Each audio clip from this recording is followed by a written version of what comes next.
प्राचीन हिंदू संस्कृति में 9 रातों का त्योहार यानी नवरात्रि भारत में सदियों से मनाया जाता है। इसे माँ दुर्गा के 9 रूपों की आराधना के लिए मनाया जाता है। मार्कंडेय पुराण, देवी भागवत और विष्णु धर्मोत्तर पुराण जैसे ग्रंथों में माँ दुर्गा की आराधना और नवरात्रि के महत्व का वर्णन करते हुए लिखा है कि नवरात्रि का त्योहार माँ दुर्गा द्वारा महिषासुर का वध करने की स्मृति में मनाया जाता है।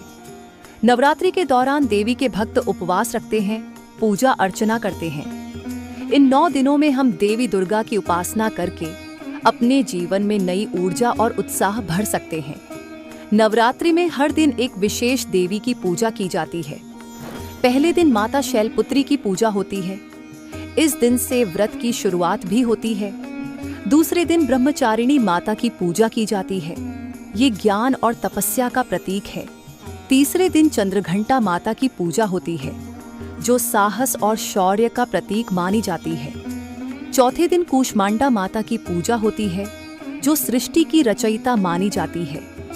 पांचवें दिन स्कंद माता की पूजा होती है, जो मोक्ष और मुक्ति का प्रतीक है। छठे दिन कात्यायनी माता की पूजा होती है, जो प्रेम और शक्ति का प्रतीक है। सातवें दिन कालरात्रि माता की पूजा की जाती है, जो बुरी शक्तियों का नाश करने वाली है। आठवें दिन महागौरी माता की पूजा होती है, जो शुद्धता और शांति का प्रतीक है। नौवें और आखिरी दिन सिद्धिदात्री माता की पूजा की जाती है, जो सभी इच्छाओं की पूर्ति करती है। कुछ लोग सभी 9 दिनों में लोक व्रत रखते हैं और देवी के स्वागत के लिए अखंड ज्योति जलाते हैं। नवरात्रि आत्म संयम और आत्म शुद्धि का समय भी है। इस समय में हम अपनी बुरी आदतों को छोड़कर आत्म सुधार की ओर ध्यान केंद्रित करते हैं। व्रत और ध्यान से शरीर और मन की शुद्धि होती है, जिससे हमें आंतरिक शांति और आत्मबल मिलता है। नवरात्रि में पूजा के बाद व्रत का सबसे अधिक महत्व माना जाता है। हालांकि सनातन धर्म के ग्रंथों के अनुसार नवरात्रि का व्रत रखना एक व्यक्तिगत आध्यात्मिक साधना है। नवरात्रि के व्रत से मन और शरीर की शुद्धि होती है और यह देवी दुर्गा की कृपा प्राप्त करने का एक महत्वपूर्ण मार्ग है। नवरात्रि के दौरान व्रत रखने के कुछ सामान्य नियम और विधियां हैं, जो आध्यात्मिक विकास और माँ दुर्गा की कृपा प्राप्त करने के लिए महत्वपूर्ण होते हैं। नवरात्रि के दौरान सुबह नहा धोकर माँ दुर्गा की पूजा के बाद उपवास शुरू किया जाता है, जिसमें पूरी तरह से अन्न का सेवन नहीं किया जाता। व्रत के दिन अपने विचार, शब्द और कर्म में सत्य और शुद्धता बनाए रखनी चाहिए। ये मानसिक शुद्धता के लिए महत्वपूर्ण है। कुछ लोग एक समय भोजन करते हैं। वे कुटू के आटे से बनी पूरी और आलू की सब्जी का सेवन करते हैं। उत्तर भारत में सिंघाड़े के आटे का हलवा या सामक की खीर आदि भी ग्रहण की जाती है। कुछ भक्त फलाहारी व्रत रखते हैं, जिसमें केवल फल और दूध का ही सेवन करते हैं। इसे ज्यादातर लोग रखते हैं। कुछ भक्त निर्जला उपवास भी रखते हैं और अन्न जल का सेवन नहीं करते। यह व्रत सबसे कठिन होता है।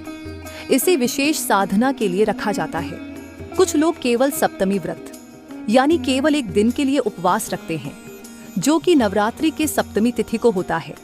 इस प्रकार अपनी सामर्थ्य के अनुसार एक या अधिक दिनों का व्रत रखा जाता है।